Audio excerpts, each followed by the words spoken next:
Just a couple of years ago, it would have been hard to ever imagine a conflict in the Horn of Africa again, which has been a very dense region full of conflicts over the years.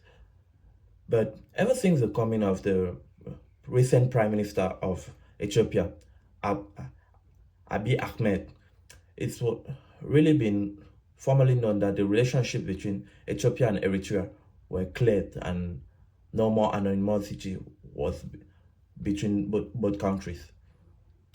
But recently we've seen some growing tensions and even a fog of war preparing between those two nations.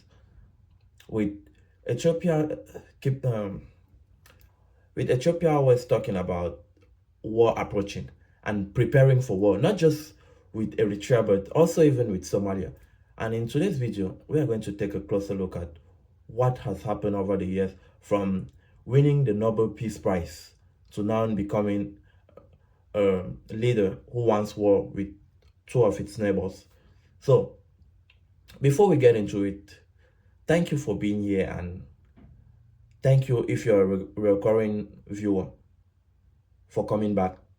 Please, again, to help our channel, hit the like, subscribe, and ring the notification bell.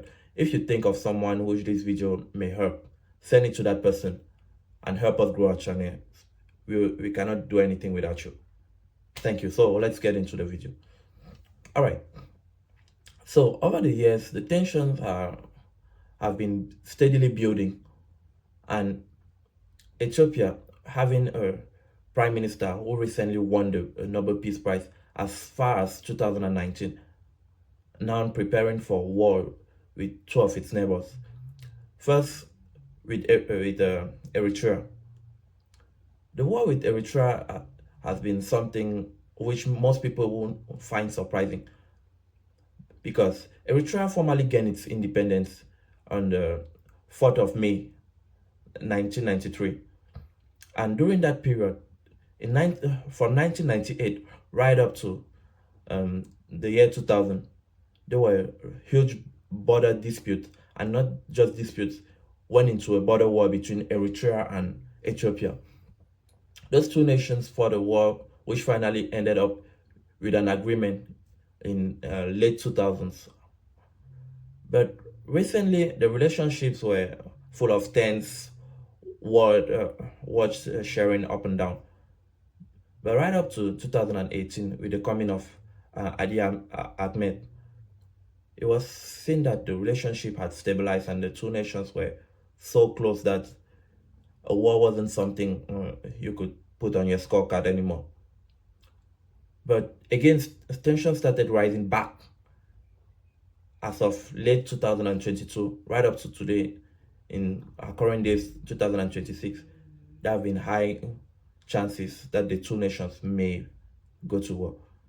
First, there are three reasons we may talk about why they probably may get to war.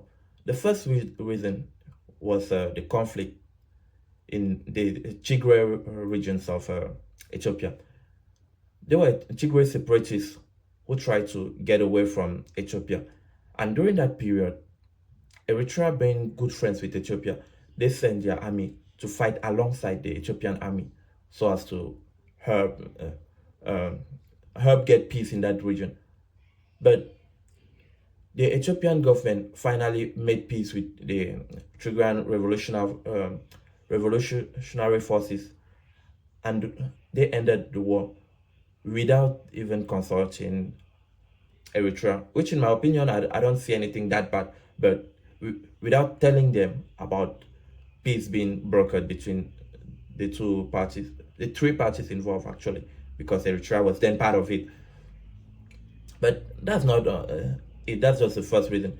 The second reason now was during the late 2023, a narrative started being spun back, a narrative that was being pushed way before that, but the narrative of Eritrea's push to maritime, not Eritrea, sorry, Ethiopia, because right now Ethiopia became a landlocked country, and the Prime Minister Ahmed described it as an existential issue for his nation of Ethiopia. But funny enough, he can say that to countries like Burkina Faso, to Niger, to Central African Republic, to Togo, to Malawi, and many other countries in Africa who are landlocked but still manage to survive. He tried all what he could to push onto the Red Sea, even talking of getting to war, because if someone calls something an existential issue, that means without that issue, they may actually end up not existing anymore. So he tried pushing out into the Red Sea, but that didn't function. Usually, it could not function, by the way, because Eritrea was state locked on point of saying they have territorial integrity and in no way they would give that up for anything, and we're also preparing for war. So during all that going on, the Ethiopian government found a solution being to not push for the Red Sea, but rather now push to the Arabian Sea. So rather than going that way, they move a little bit to their east and looked at Somaliland, which they signed a memorandum of understanding on the 1st of January 2024. They signed a memorandum of understanding with Somaliland, where Somaliland was to give a huge portion of their port. But by the way, before talking of this, you should keep in mind that Somaliland wasn't recognized by any country in the world. No UN member recognized Somaliland formally as a nation, so it was still considered part of Somalia. Or it's still considered right up to today, by the way. So, in the memorandum of understanding, it stated that Ethiopia would recognize Somaliland as an independent state, but the condition was Somaliland would give up, not actually give up, they would lease 19 kilometers of their port, so Ethiopia can use for a span of 50 years. The agreement wasn't that clear because it's just a memorandum of understanding, which isn't a legal form of agreement or contract already. That's just a pathway towards a contract. So Ethiopia signed that or had that agreement with Somaliland, which triggered many nations, and especially nations around their area. First, it triggered Somalia, obviously. Then Eritrea got in, and not just that, Egypt got in, and as far as China got into it. So that created some huge tensions. But as of the end of the year, back still in the big 24, as of December, Turkey finally brokered some peace by having an agreement, by hosting talks between Ethiopia and Somalia, where they finally agreed not to follow the memorandum of understanding. But the problem is, and that was called the Ankara Declaration. The problem with that is the fact that even despite the peace talks between those two nations, they never had a legal binding contract which said Ethiopia cannot get back to their memorandum of understanding. And Somaliland considers Ethiopia still being part of that memorandum of understanding, which was seen reoccurring when the president of Somaliland was being asked about it. He stated they are still into that agreement. So those were just some quote-unquote peace. And over time, we've had some tension growing with that peace was then, but right now more is getting on. So what does that entail? So not to make the video too large, what does it entail for not just Ethiopia but for the Horn of Africa as a whole? Because if you look at this, you understand that Ethiopia isn't pushing for anything concerning Djibouti. So Djibouti still remains intact. No country is trying to displace them.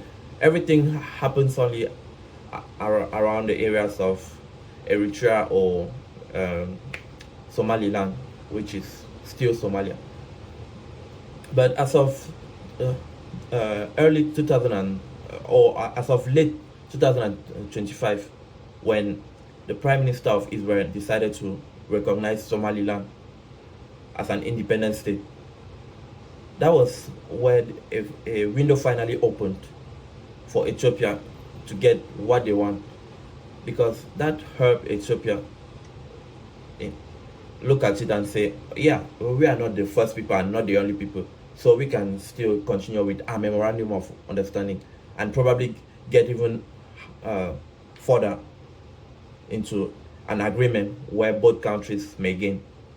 So, in my opinion, right now, war isn't that imminent because they are still just in the process of threatening each other, as nations usually do. And as you may know too, in war, it isn't who has the greater GDP or the greater population or the greater land, um, or has a bigger portion of land. Because if it came down to that, Ethiopia will obviously win. But if, as we know, war isn't about all of that, Ethiopia doesn't stand a chance of winning a war where they'll fight on like three fronts, from Egypt to Eritrea to Somalia, and with having only as their ally being Somaliland, which is a nation which doesn't really have an army, let's say. So, in my opinion, there is no war for now, and call me optimistic, as I'm usually being called, both optimistic and pessimistic at the same time, but hard to tell which one I am. But in my opinion, there is no war for now, and that will that will stand to further notice. Okay, that's all for me today. Feel free to like, subscribe, and all the rest. Share the video and send it to anyone you think is really in need of it. And also, let me know, do you think there is a war approaching? Let that in the comment below. With that said, thank you. See you next time.